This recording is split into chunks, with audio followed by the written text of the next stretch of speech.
Good day and welcome to the Caregiving and How It Affects the Entire Family conference call. Today's conference is being recorded. At this time, I'd like to turn the conference over to Ms. Jennifer Gillette. Please go ahead. Thank you so much, Danielle, and thank you everyone for joining us today. My name is Jennifer Gillette, and I'm the staff social worker at the National Bone Marrow Transplant LINK. I'd like to welcome you to our Lunch and Learn with the LINK. This month's program will focus on strategies for caring for the whole family. This includes your children during a cancer and bone marrow transplant journey. During half the call for questions today, we can answer, the second half of our call will be answering questions today, and those can be on all caregiving issues. But today, our focus from our speakers will be helping your children through this. A special thank you to our sponsors for today's program, the Leukemia and Lymphoma Society, Insight Corporation, Pharmacyclics, and Janssen. We also thank our esteemed LINK partners. So just so everyone knows how our program's going to go today, I'm just going to give you a little history about the LINK, and then we're going to hear from two very qualified speakers, Laura Housley and Matt DeYoung. And then, like I said, we'll open up the floor for questions when our speakers have finished their portion. So for now, for those of you who may not be familiar with the LINK, our mission is dedicated to helping individuals and their families from diagnosis through survivorship. We provide resources, support, and education. Some of the resources we provide to help families navigate their transplant journey are our webinars and podcasts, our blogs, our lunch and learn calls on a variety of topics such as chronic graft versus host disease or disease-specific information. And we also talk about caregiving, coping, treatment options, and survivorship after a transplant. We have an active Facebook page with daily inspiration and relevant tips for survivors, as well as we try to include updates on treatments and things that are groundbreaking. We have our peer support mentor program for patients, for caregivers, donors. We also have our second birthdays recognition program. And we also have books, referrals, and emotional support from a licensed social worker. So if there's anything we can do to support you on this journey, please feel free to reach out to us.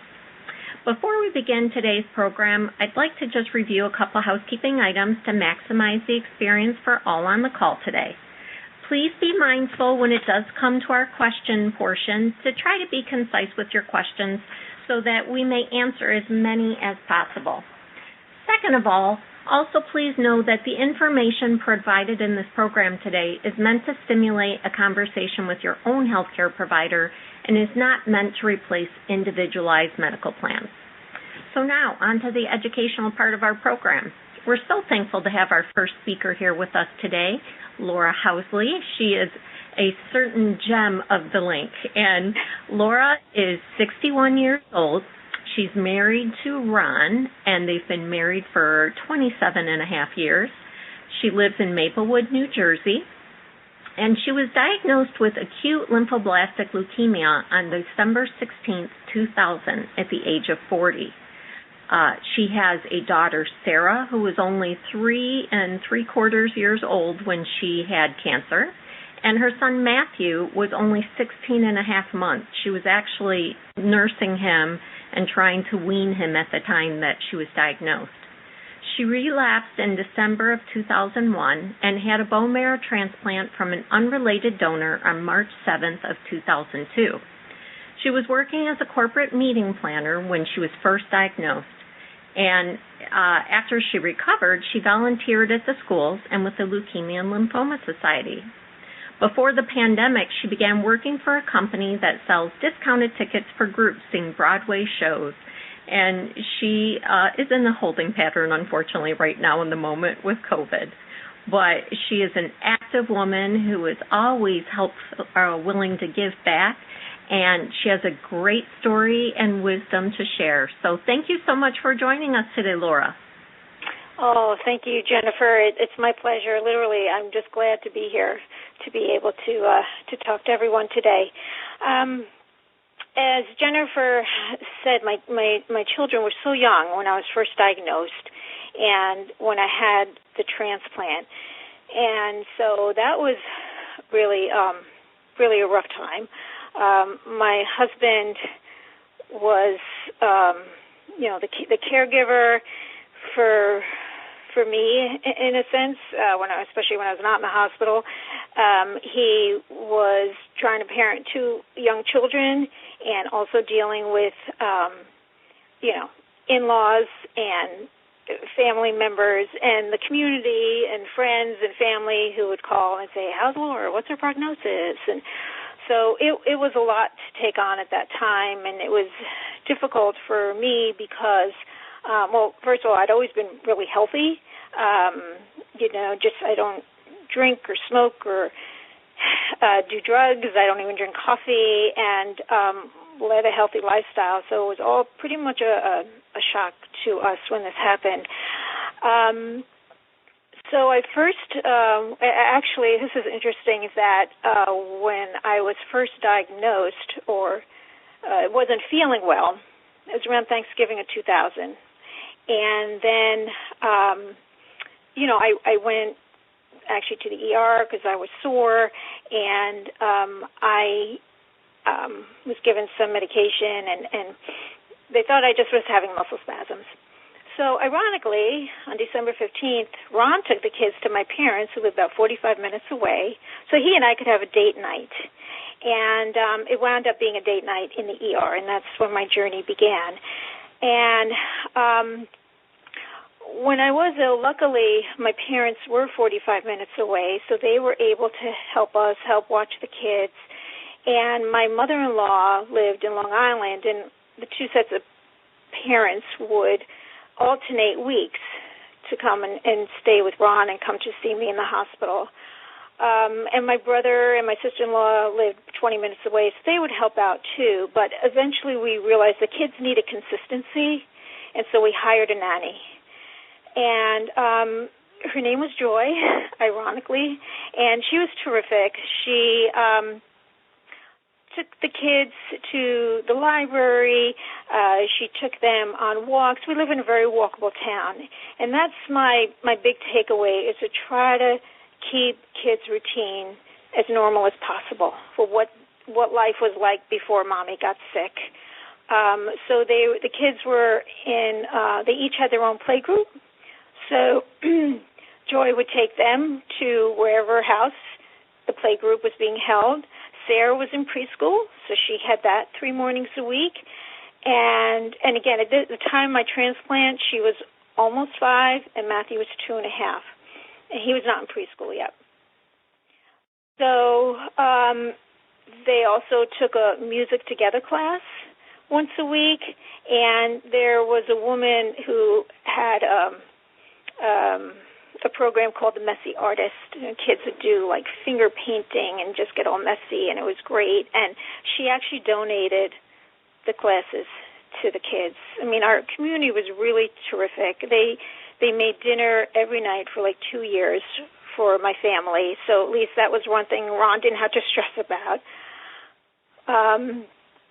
And the only thing I felt uncomfortable about with when we had a nanny, because it was very hard for me. I always wanted to be a mom, so it was very hard for me to kind of let someone else take care of my kids, but I had no choice. I was in the hospital, and I was very weak when I was home, and I needed my rest. And was that she made Sarah an egg salad sandwich, and Sarah didn't like it.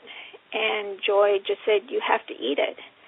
And I was just thinking, okay, what do I do? You know, if I kind of scold Joy, that would undermine her, quote, authority, you know, being the caregiver for my children. But yet I'm the mother, and I know what's best for my kids. So that was the only kind of awkward moment during the time she was here, because I just felt like, look, Sarah tried it. Good for her. You know, she's 3.5, 4 years old. Good for her. But she didn't like it, so I wouldn't make her eat it.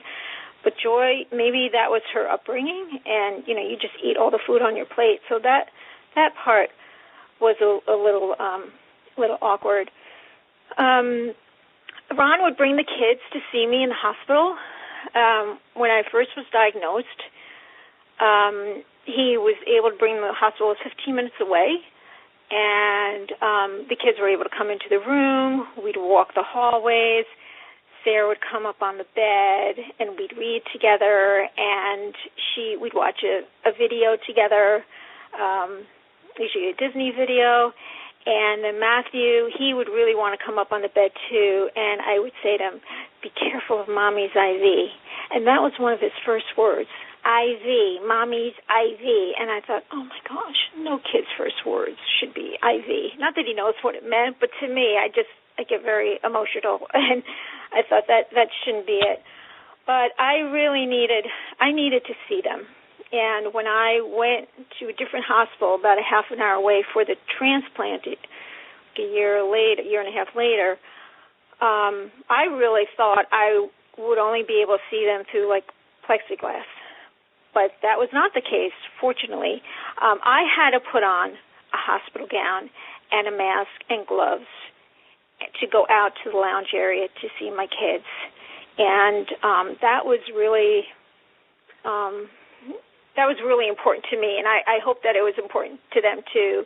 And I know there were a couple other patients I'd spoken to who did not want their kids to see them. They didn't want to see them in that way, being sick, being in a hospital, where I needed their energy. I needed to have a reason to keep going, because that was one thing when I was in the hospital before I had the transplant. Because I was sick. I was in the hospital for 6 months getting treatments, and then I thought I was done. And then I had a relapse.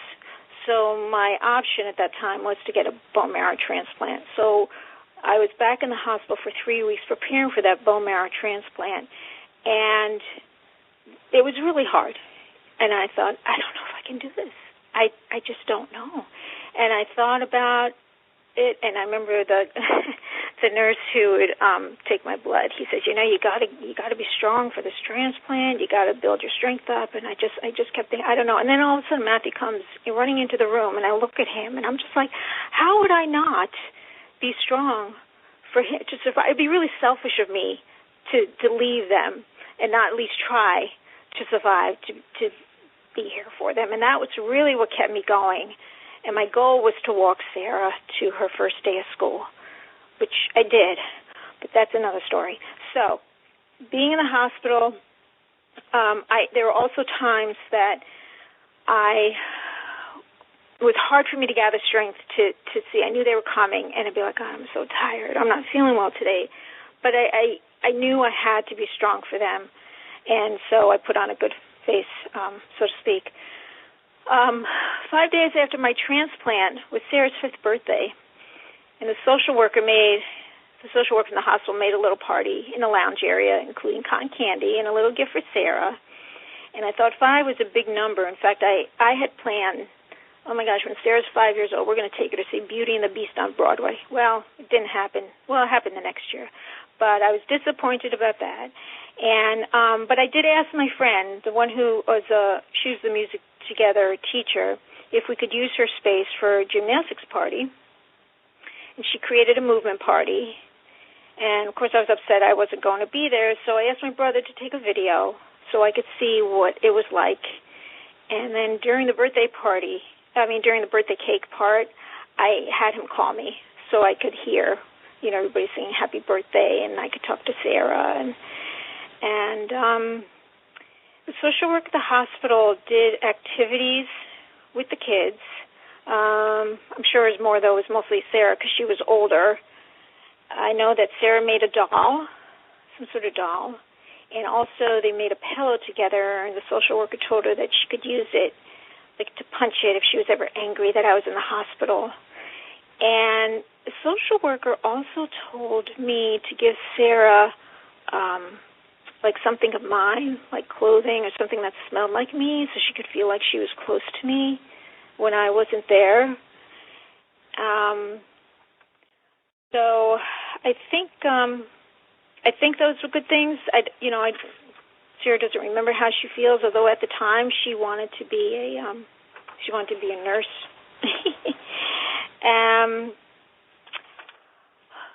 Another thing with my kids is my hair started falling out in clumps, and I was told, just get it shaved off.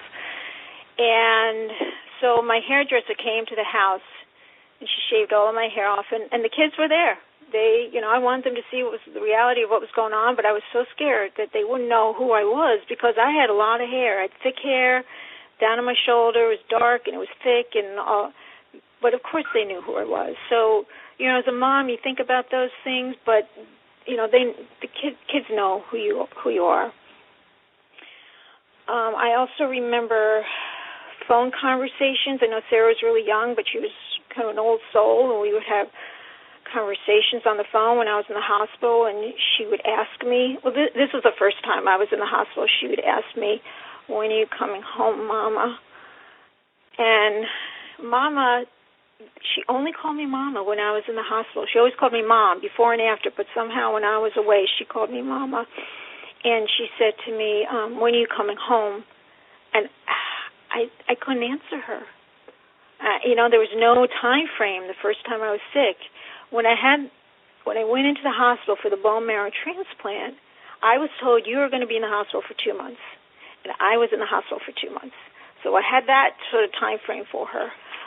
But I think in the beginning, especially, and not just knowing how much I'd be able to see them, it really is hard to give her an answer. When I came home, when I was recovering, and Matthew he was almost 3, so he was still in his crib, and he would cry out at night, and I would go to get him or to comfort him, and he would look at me, and he would just be like, Daddy, and I'd be so hurt. But I remembered Ron was a consistent person in his life. The whole time that I was in the hospital, if I was home and couldn't be with the kids, he was a consistent. So I understood that. I still was hurt. Luckily that changed. And now they are 22 and almost 25 years old. So that is the biggest thing, is me being their mom, but them having me as a mother, because that's what I always wished for in the hospital. Like, I always thought, God forbid something happened to me, Ron maybe he would get remarried and that person would be their mommy, and I was determined, absolutely not. I am going to be their mother. And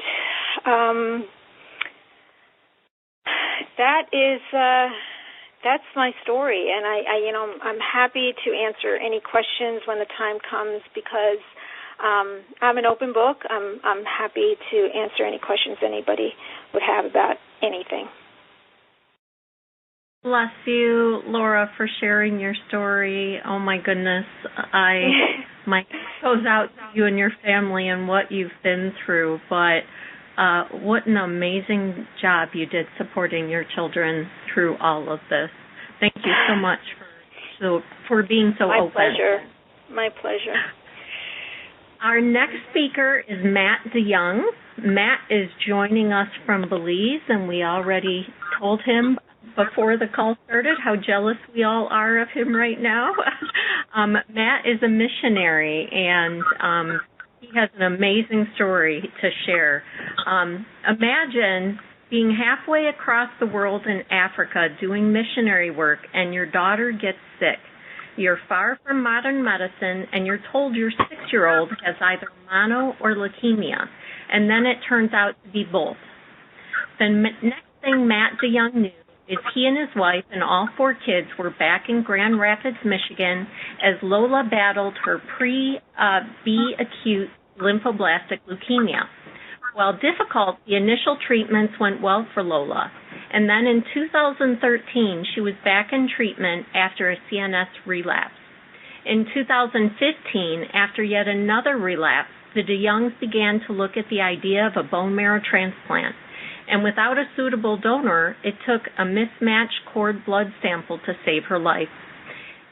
Matt is going to speak to you about being the primary caregiver for Lola, and just how his family coped during this experience. And we just, again, thank you. Matt has this is a man that wears many hats, and he's always there to help the LINK and the people that need his support. So thanks so much for joining us today, Matt. Yes, I'm so glad to be here, and I thank you again for the platform just to try and give back to families that are on this journey. So I'll start with a little bit of, so we lived in Tanzania, Africa in 2011, and we were 3 days away from the closest hospital that could do a reliable blood test. So it was a commitment to get there, and we had treated my daughter for malaria several times because we were really in the bush. And at that point, I had a 4-year-old and a 2-year-old. And we finally decided, you know what, we're going to take the expense and the time, and we're going to drive to the capital city to get a blood test. And they said, you either have mono or leukemia. We're going to know in 4 days. And we kind of laid awake for 4 days going like, this can't be possible. We found out, they said, praise the Lord, it's mono. You guys can go back home. And the agency that we were working with said, no, we want you guys to go back to the States. So this is only 6 months after I had left my job, left my world, left my house, packed up all my belongings, moved to Africa. I'm back in Grand Rapids, Michigan, kind of at square one.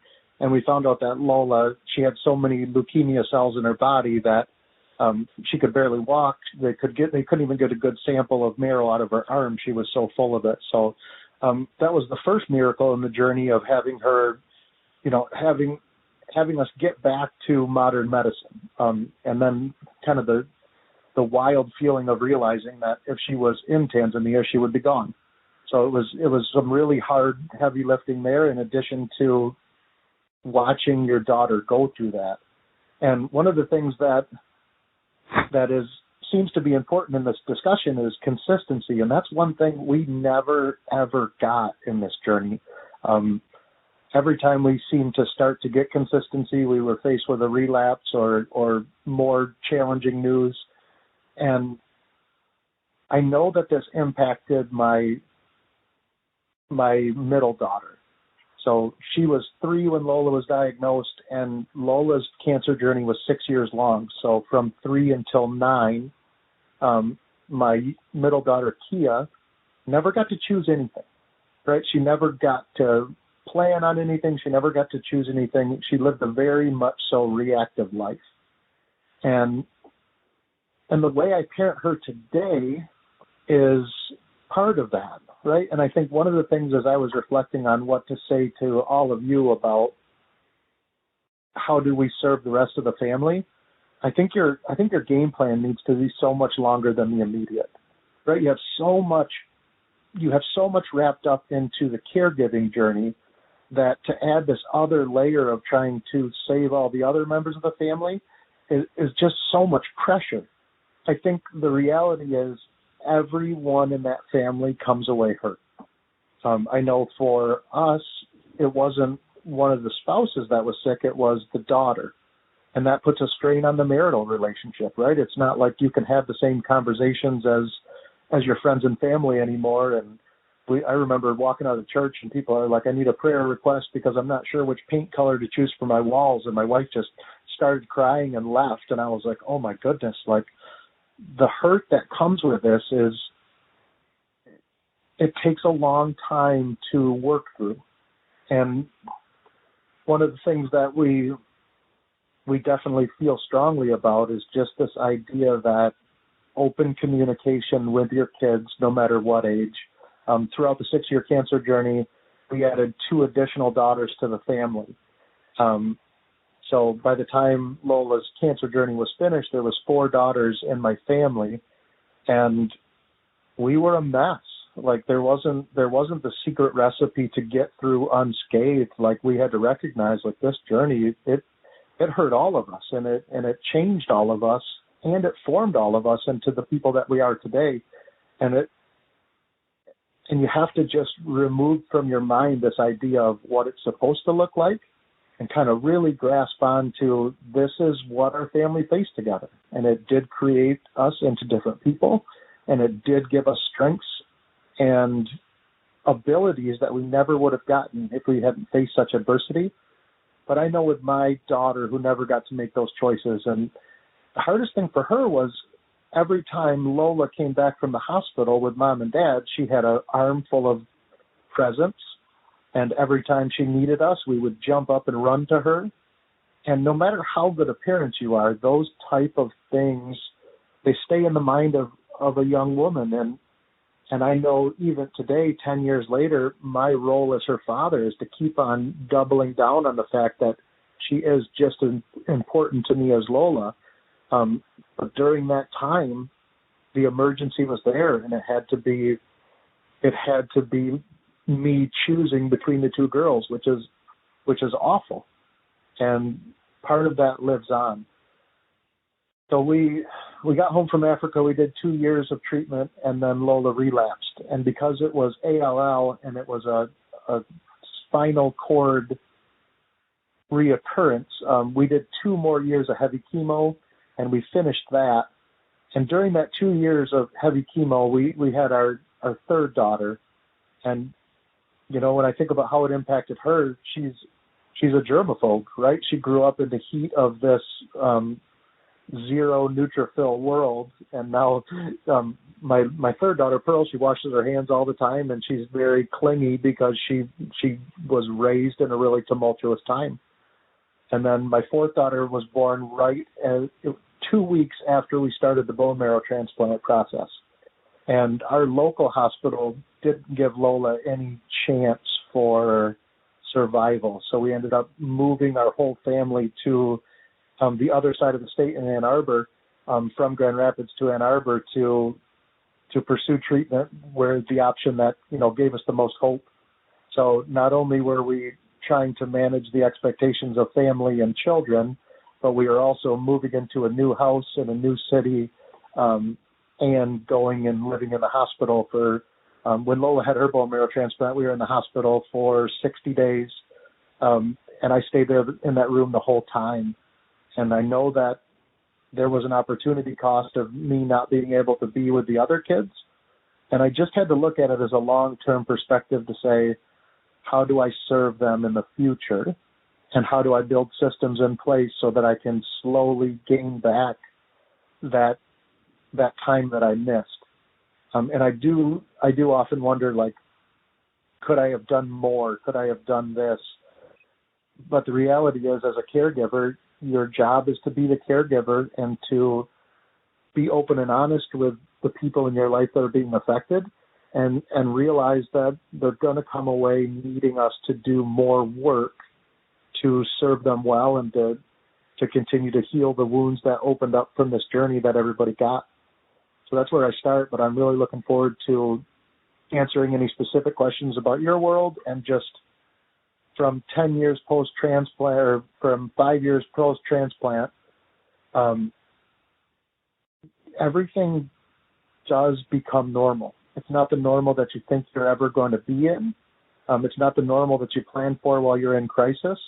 But after time and therapy and lots of focused attention, all of these wounds can be healed. So that's my story for this portion. Thank you. Thank you so much, Matt. Your story, too, I'm just blown away at, and I appreciate your honesty, because I think that certainly gives people a more realistic view, and, again, just very touching story. Thank you so much. So, Danielle, could you please tell our callers how they can ask questions of Matt or Laura, or both?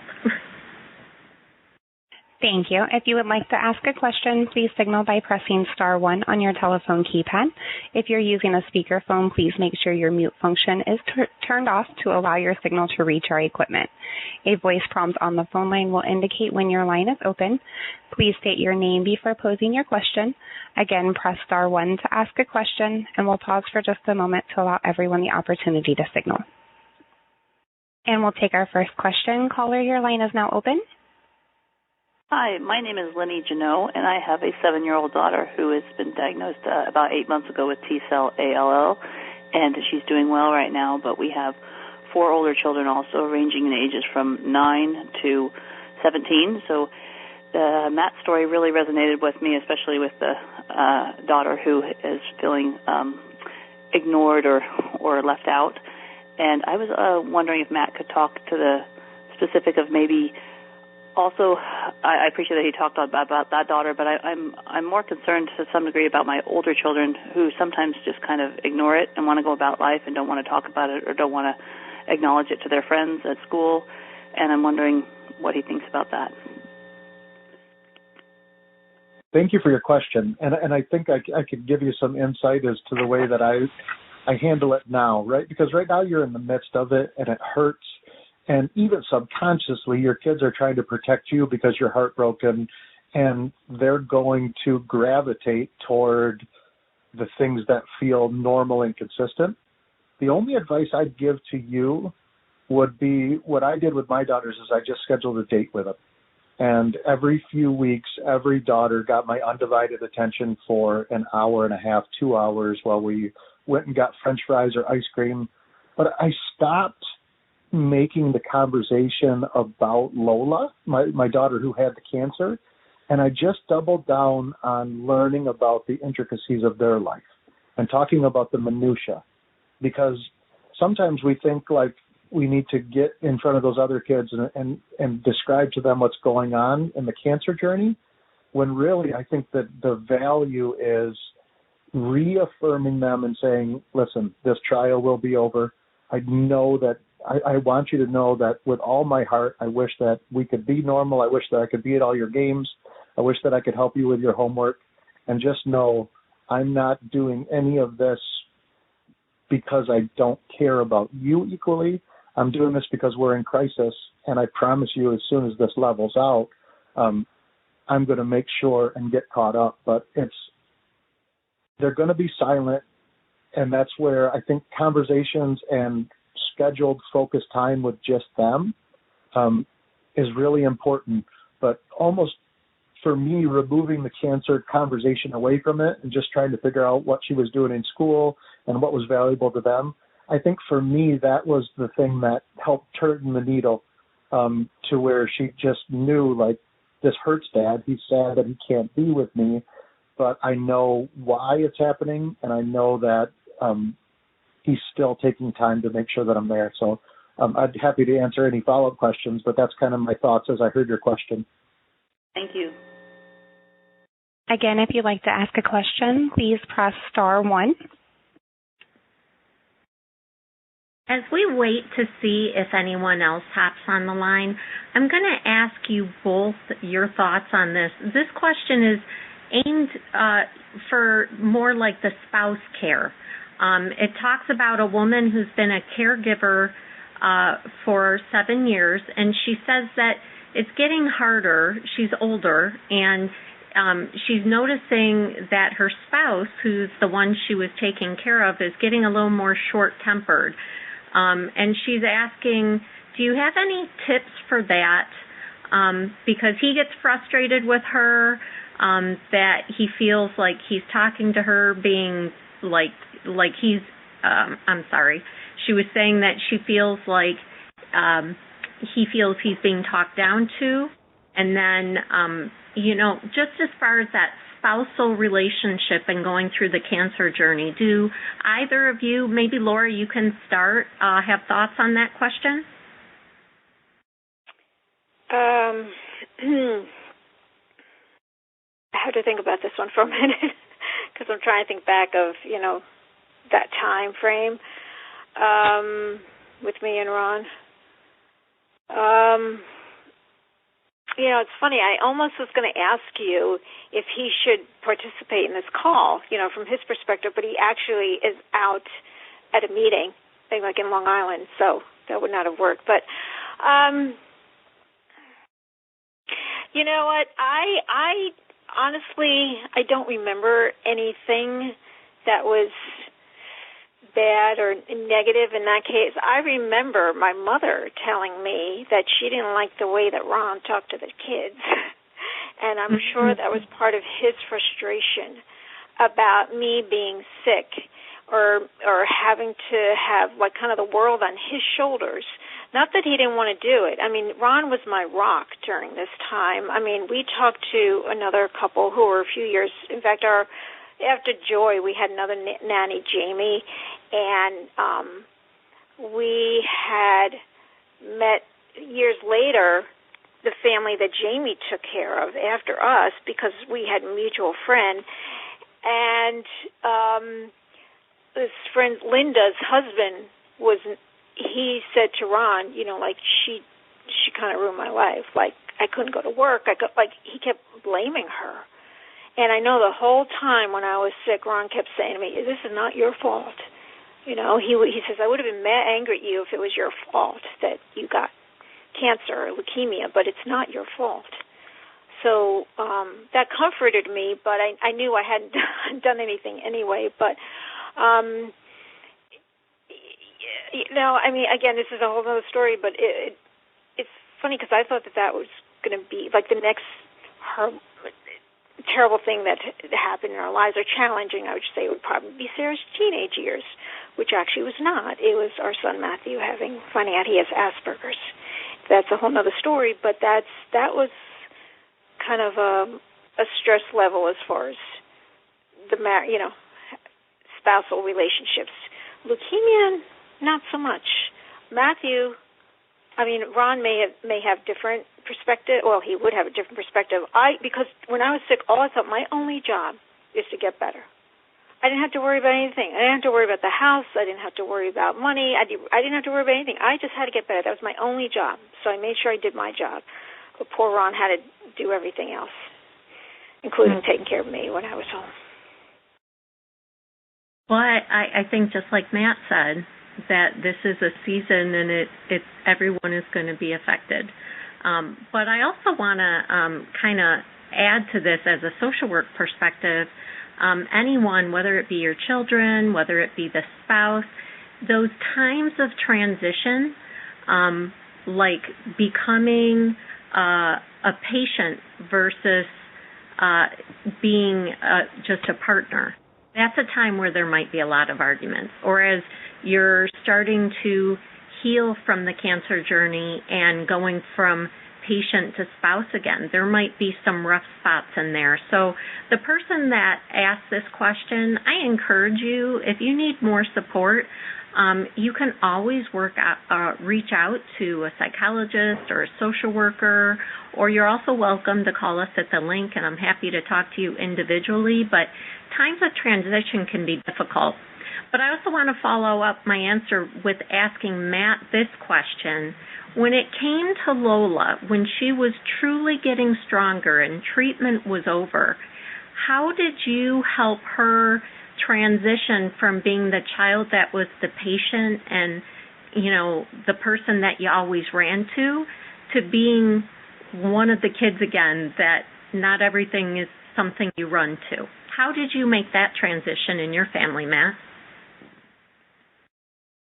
That's a great question, and I think I fumbled this. If I want to be completely honest with the panel, when a child goes through that, they are immediately sent into a superstar status, right? It's not the one that they ever went through, but now every time they draw a picture, 10 people run into the room and say, "That's the best picture ever. You're so brave." Like every word that they get outside of cancer talk is all about how wonderful they are. And it definitely set the table for a lack of empathy for others or a lack of understanding of others because the spotlight is always on them.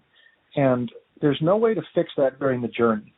But if I could do it all over again, I would have made sure that as soon as she got healthy, that I could train myself to no longer treat her like a patient. And maybe that will come back all the way to the question that the first question that was just fielded about, the husband gets short with you. That transition of me looking at Lola like a cancer patient instead of a daughter was longer than it should have for me, because I had a hard time transitioning out of it. And I think as caregivers, we have to make an effort to say, okay, the crisis is over, and we have to prepare for a life post-cancer. And that means spending more time. For me, it would have been reinforcing Lola's interest in other people instead of hoping everybody was going to notice her. And I think that's one of the things that if I could have done it differently, I would have transitioned faster away from that. And then in terms of spousal relationships, I did something crazy with that, because after 6 years of kind of running on energy, my wife really crashed. Like, she went 3 weeks in her bed and she just said, I can't do this anymore. And I went to the therapist and I'm like, okay, she said she wants to move out of the country and start over because everything reminds her of cancer. And our therapist was like, okay, do it. And I was like, no, give her a pill that will make her be happy in suburban West Michigan. Like, don't tell me to move away and start over. But that was healing for us, to have a clear marker to say this is chapter 3 of the DeYoung family. So I don't suggest anybody moving to a third world country on a whim. That was crazy. But transitioning and having a clear-cut, almost ceremonial change of chapters is a really healthy thing to do, to kind of send your family the message like, okay, our season of fighting this is over. Who are we going to be post-cancer? Ooh, that's good, Matt. That is profound. Thank you for that. Danielle, I have to ask, is there anyone on the line with more questions?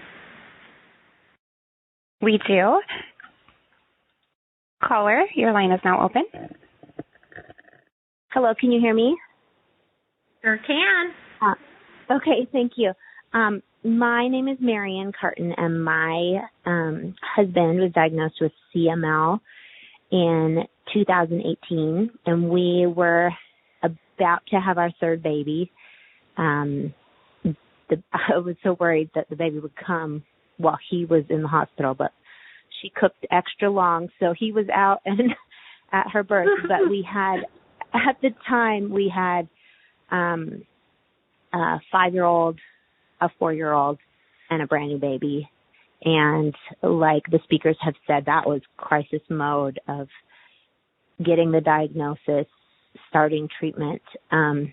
So we're 3 years in now and are in what is hopefully a long-term chronic management of this cancer.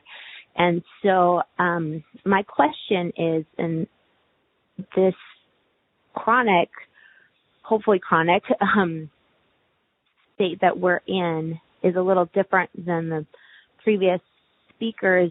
It's just I'm looking for any advice you have on just kind of navigating that chronic stage with our kids and with my partner. I feel like we don't want him to think we've forgotten that he's dealing with side effects, and I tell him that, I'm like, we're here, we pray for you, we do what we can, and we know he has appointments and supporting him. But I think, the crowds came out when it was a panic moment at the beginning when we had a new baby and he was in the hospital. And, like life looks normal on the outside now. And I feel like we try to be pretty transparent with our kids who are now 3, 7, and 9, without inducing like this looming fear. And so I guess if anyone has advice on kind of navigating the stage when it's not gone, but we're not in panic mode right now. Thank you. Thank you for that question. Laura, do you want to start with that?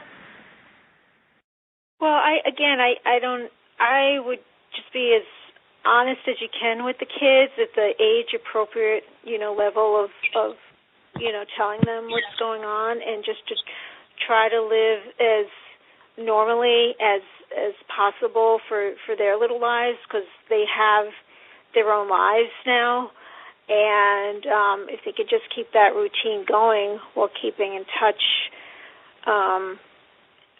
with their dad, and maybe, taking a page from Matt's book, maybe if there's time when he's feeling good, I can spend some time with each of them, to know that he's getting that time with them and they're getting that one-on-one time with them. That's what I would do. But let them live their lives, but let them, also know that, Dad may not be up to playing with you right now, or he has, he can't take you to the movie because he's got to go to a doctor appointment. I would just, be honest with them about what's the reality of what's going on. But on the other hand, let them be kids and let them play. Well, it's still COVID there, it's still COVID. So let them play with their friends. Let them do age-appropriate activities for them that they would do, regardless of whether or not, someone was sick. Thanks, Laura. How about you, Matt? Any thoughts? This is such a tricky one because you can't tell somebody how long it takes to heal. And even though everything piles up and you wish you had more energy and more time and a more committed spouse, there's so many things that have to get processed post-journey that it really, for us, it probably took 2 years to feel like we could start. And then maybe 2 more years until I finally said to Lola, you are no longer allowed to use cancer as a crutch or an excuse. And that literally broke my heart to tell her that, because she probably has 20% of her vision field left. Her feet don't work all the way correctly. She still breaks out in rashes all the time. But I knew for her own well-being as a dad that I had to say to her, yes, you're a little bit blind. Yes, you'll never have children. Yes, you'll probably never be good at sports. However, this is who you are, and this is what you have to work with, and I expect for you to do your best. Now, I would never say that to my wife because she would absolutely destroy me for saying that to her, so I can't necessarily give you that information to say to your husband, but I could say that there has to come a time where you realize that this is the cards that you were dealt, and you can build from it, but you can't wait to get back to full health because that concept is probably not attainable anymore.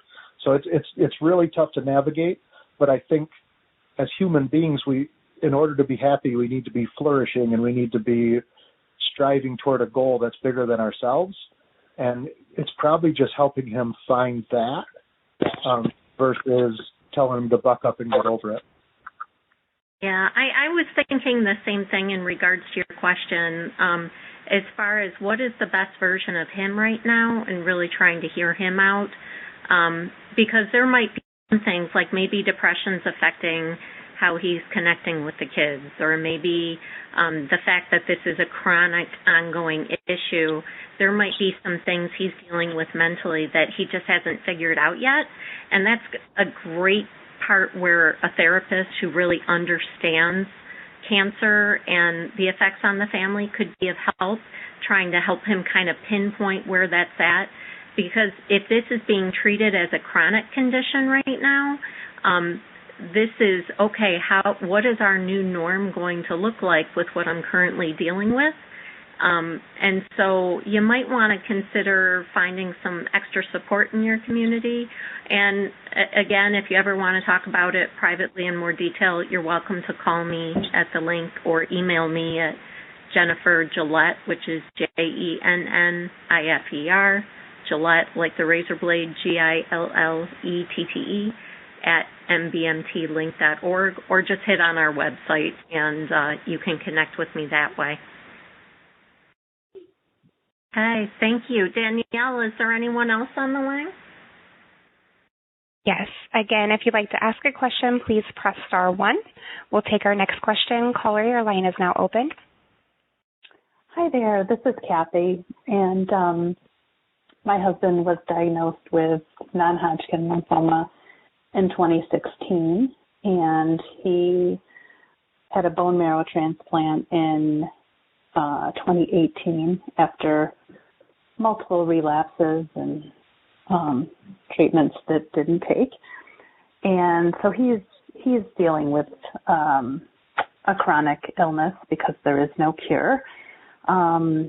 So right now we're kind of in the watch and wait phase.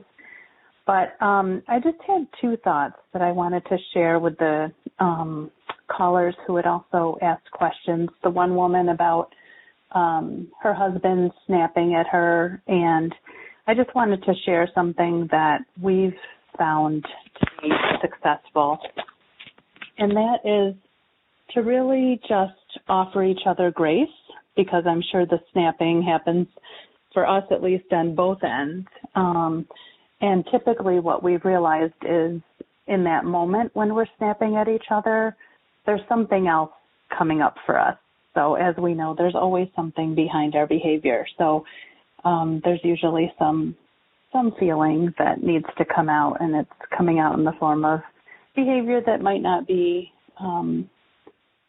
so pleasant and easy to receive. So we tend to just go back to each other and share what was coming up for us and talk that through. And so communication, I guess, is really something that helps a lot. And then the other thought I wanted to share in terms of helping children in the family, if there are siblings, if there's a child who has cancer. I'm also a pediatric supportive care social worker in my other life.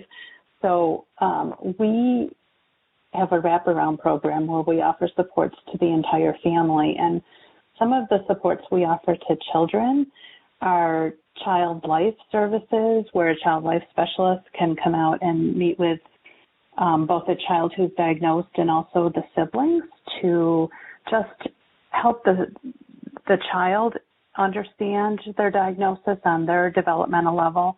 And usually if a child is in a hospital setting, there is child life available. But some communities also have child life specialists available out in the community outside of the hospital. And they can help siblings also understand the diagnosis at their individual developmental level, and also provide time for the kids themselves. That's just special time for them with an adult to play with them, help them work through all of their big feelings that they're having related to this change that's going on in their family.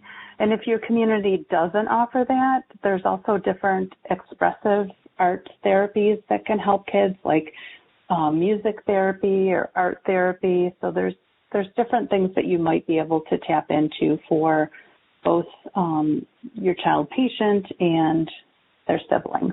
So I just wanted to add those two pieces. Thank you so much. Those are great nuggets. Is there any other callers? Again, if you'd like to ask a question, please press star 1. There are no further questions at this time. Ms. Gillette, I'd like to turn the conference over to you for any additional closing remarks. Well, thank you for the interruption. It looks like we do have another one that queued up. Well, let's squeeze one more in then. All right, absolutely. Caller, your line is now open. Hi, this is me again, the original one. I thank you guys for all the information, and especially that last speaker who just gave the thoughts for the families. I was actually going to ask. I wanted to ask Matt. He talked a little bit about therapy, and that he'd done some different therapies with himself and his family. And I was wondering, is that individual therapy? Is it family therapy? Or is it best to talk to your social worker to try to figure out what therapy might be best for your family? And if you're about an hour and a half away from your hospital, can they still give you resources in your neighborhood that might be better for families? Matt? Yes. So for our family, it was different for each child. So Lola needed one-on-one therapy. Kia needed therapy with the whole family.